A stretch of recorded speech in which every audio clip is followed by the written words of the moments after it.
राधे राधे। अर्थ श्री पद्मा एकादशी व्रत कथा।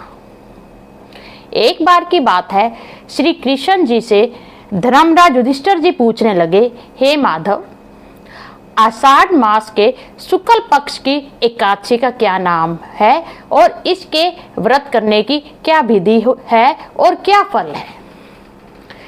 इस पे श्री केशव द्वारिकाधीश श्री कृष्ण जी बोले, हे धर्मराज युधिष्ठिर, जो प्रश्न नारद जी ने ब्रह्मा जी से पूछा था वही प्रश्न तुमने पूछा है, और जो ब्रह्मा जी ने जो उत्तर नारद जी को दिया था वही मैं तुम्हें देता हूं।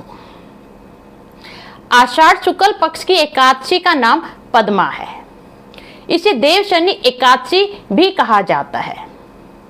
जो चतुर्मास का जो व्रत है, जो 4 मास का जो व्रत होता है, वह इसी एकादशी से प्रारंभ किया जाता है।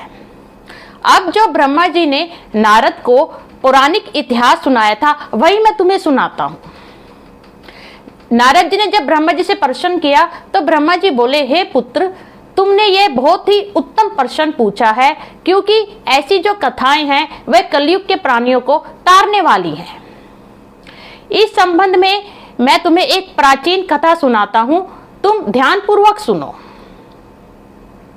सूर्यवंशी नाम के एक राजा थे जिनका नाम मानधाता था। वे अति तेजस्वी सम्राट थे। वे प्रजा का अपने पुत्र की भांति लालन पालन किया करते थे। राजन अपने प्रजा का पुत्र की भांति लालन पालन करते थे। उनके राज्य में कोई भी दुखी ना था, परंतु फिर भी विधाता को कुछ और ही मंजूर था। उनके राज्य में बहुत भीषण अकाल पड़ गया और वर्षा और पानी के बगैर सारी प्रजा हाहाकार करने लगी।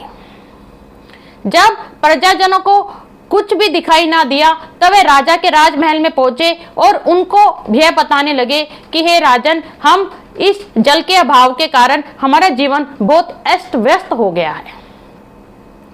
तब राजन बोले कि हे प्रजा के लोगों, ऐसे कहा जाता है कि राजा के जो पाप का कुछ भाग प्रजा को भी भोगना पड़ता है, पर मैंने दूर दूर तक मैंने जीवन में इतना मैंने सोच विचार किया है, मेरे दृष्टि में कोई ऐसा पाप नहीं आया जिसके फलस्वरूप मेरी प्रजा को अकाल का दुख झेलना पड़े।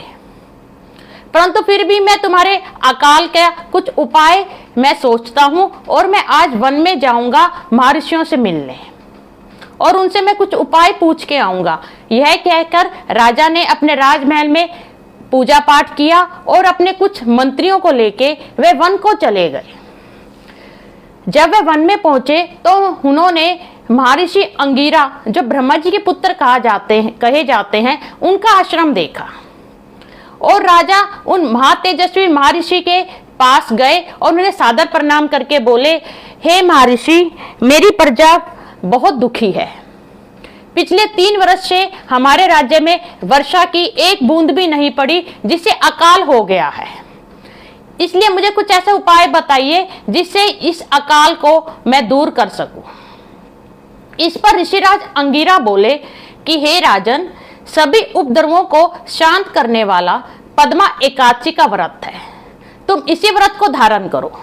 जब तुम इस व्रत को धारण करोगे तो जो अकाल है वह सदैव सदैव के लिए दूर हो जाएगा और अवश्य वर्षा अवश्य ही होगी। और यह कहकर सुनकर महर्षि से राजा अपने राज्य में वापस आता है और वह इस परम पावन व्रत को, पद्मा एकादशी व्रत का विधि पूर्वक व्रत करता है, जिसके फलस्वरूप उसका जो राज्य है वह अकाल से बिल्कुल दूर हो जाता है और मूसलाधार बारिश होने लगती है और पूरे राज्य के लोग सुखी हो जाते हैं। परमपिता ब्रह्मा जी नारद जी को बोलते हैं, यह जो एकादशी है मोक्ष देने वाली है और विष्णु जो लोक की प्राप्ति कराने वाली है।